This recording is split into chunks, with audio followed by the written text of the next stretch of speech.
जी, तो एक और नए व्लॉग के साथ मैं हूं हुसैन लियाकत। आज एक बहुत बड़ा इंकशाफ हुआ है और पिछले एक आध दिन से ये इंकशाफ जुबान ज़द-ए-आम है, जो कि किया है पाकिस्तान के साबिक कप्तान राशिद लतीफ ने, जिनका कहना है कि बाबर आजम मोहम्मद रिजवान को हटाने की कोशिश जो है वो जुआ कंपनीज कर रही हैं, बेटिंग कंपनीज कर रही हैं, जिन पे पीएसएल में पाबंदी लगाई गई और वो उनको नोटिस किया गया तब जब रिजवान ने और बाबर आजम ने अपनी शर्ट्स के ऊपर उनके नाम वाजे नहीं किए। एक बहुत बड़ा इल्जाम है और इस हवाले से राशिद लतीफ ने क्या कहा वो भी हम आपको बताएंगे और इसकी हकीकत क्या है ये भी हम आपको बताएंगे। इससे पहले कि वीडियो को स्टार्ट करें, आप तमाम लोगों से गुजारिश है कि हमारे इस चैनल को सब्सक्राइब जरूर कीजिएगा, बेल आइकन को प्रेस जरूर कीजिएगा।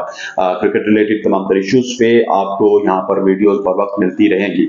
राशिद लतीफ साहब का कहना है कि पीएसएल के दौरान रिजवान और बाबर आजम इन दोनों ने जो बेटिंग कंपनीज हैं उनकी हौसला शिकनी की, अपनी शर्ट के ऊपर जो है वो टेप लगाई, जहां से बेटिंग कंपनीज जो है वो उनके लिए मुश्किलात होगी पाकिस्तान में अपनी मार्केटिंग करने के लिए और पीएसएल को डिफरेंट जो लीग्स हैं उनको जो है वो स्पॉन्सर करने के लिए। और उसके बाद ही साजिश का आगाज हुआ और ये साजिश उस वक्त की चल रही थी कि इस टीम को उखाड़ पिछाड़ किया जाए। ये जो सुपरस्टार बने हुए इनके खिलाफ जो है वो कार्रवाई होनी चाहिए और डेफिनेटली अब जो पाकिस्तान टीम परफॉर्म नहीं कर रही तो अब कुछ लोग कह रहे हैं कि बेटिंग कंपनीज साजिश कर रही हैं। फिर राशिद लतीफ साहब ने ही कहा कि 6 महीने से लड़कों को सैलरी नहीं मिली, तो आप किस तरह एक्सपेक्ट करते हैं कि लड़के परफॉर्म करेंगे।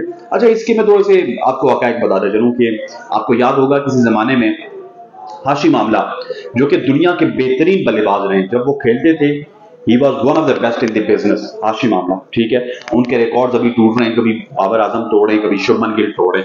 उन्होंने भी जो शराब बेचने वाली कंपनी थी उसके लोगों के ऊपर इसी तरह टेप से लगी होती थी, स्ट्रिप लगी होती थी और वो लोगो नहीं लगाते थे अपनी शर्ट में। और इसी तरह 2-3-4 और क्रिकेटर है, लेकिन हाशिम आमला का मैं जिक्र इस वजह से कर रहा हूँ कि Hashim Amla was superstar at that time और उन्होंने साउथ अफ्रीका के लिए अच्छी खासी क्रिकेट खेली है। अब जो लोग राशिद लतीफ की तरह या बहुत सारे और भी जर्नलिस्ट और क्रिकेटर्स जो इस तरह की बातें कर रहे हैं, इसके पीछे क्या हकायक है मैं आपको बताता चलूं।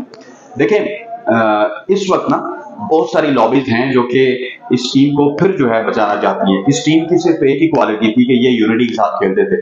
इनकी यूनिटी जो है एशिया कप में खत्म हुई, झगड़ा हुआ और उसके बाद ये यूनिटी के साथ नहीं खेलते। और मसला ये है कि जब आप एवरेज टीम लेके वर्ल्ड कप में जाएंगे जो कि रिजल्ट प्रोड्यूस नहीं करेगी तो आपके साथ ऐसे प्रॉब्लम होते रहेंगे। आपकी टीम बेसिकली इस वक्त रिजल्ट प्रोड्यूस नहीं कर रही, ये हमें मानना चाहिए। ये नहीं कि ये बैटिंग कंपनीज की वजह से ये टीम के खिलाफ साजिश हो रही है या ये टीम जो है वो पहले कौम रोती थी अब ये टीम रो रही है। ये फिर ये राशिद लतीफ साहब ये कहते हैं जी कि इनको सैलरीज नहीं मिली इस वजह से ये परफॉर्म नहीं करे। अरे भैया, एलपीएल में आप गए, आप विटिलिटी ब्लास्ट पे गए, आप हंड्रेड्स में गए, आपने 2.5-3 करोड़ रुपए के एड्स लगाए, तो आप ये तमाम चीजें करते हुए कि आपको पैसे नहीं मिलते। आपको पीसीबी एनओसी भी देता है और आपको पैसे भी मिलते हैं। और इसी तरह होता है कि बाजू का जब आपका कॉन्ट्रैक्ट डिले होता है, आपने अपना कॉन्ट्रैक्ट खुद डिले किया था, पीसीबी ने डिले नहीं किया था।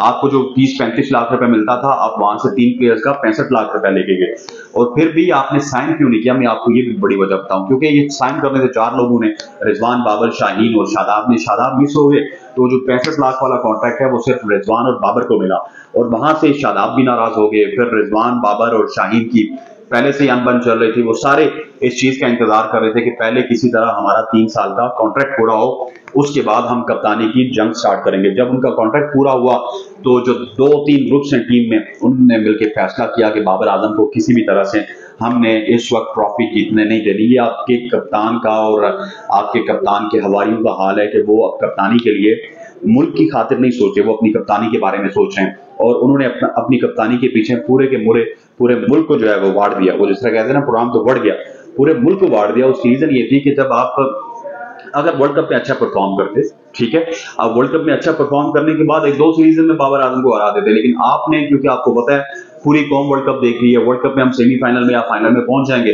उसके बाद बाबर आजम होगा, तो इस वजह से आपने तमाम तर जो बाबर आजम का कप्तानी का स्टांस था उसको ढीला करने के लिए वर्ल्ड कप में अंडर परफॉर्म किया। और मैं समझता हूँ कि अंडर परफॉर्म करने के लिए जो भी जिन प्लेयर्स ने अंडर परफॉर्म किया इसके ऊपर तहकीक होनी चाहिए और पीसीबी को तहकीक करनी चाहिए। अगर पीसीबी तहकीक नहीं करेगी तो आईसीसी जरूर तहकीक करनी चाहिए कि आप अगर एक कप्तान को हटाने के लिए अंडर परफॉर्म कर सकते हैं तो कल आप मैच फिक्सिंग भी कर सकते हैं।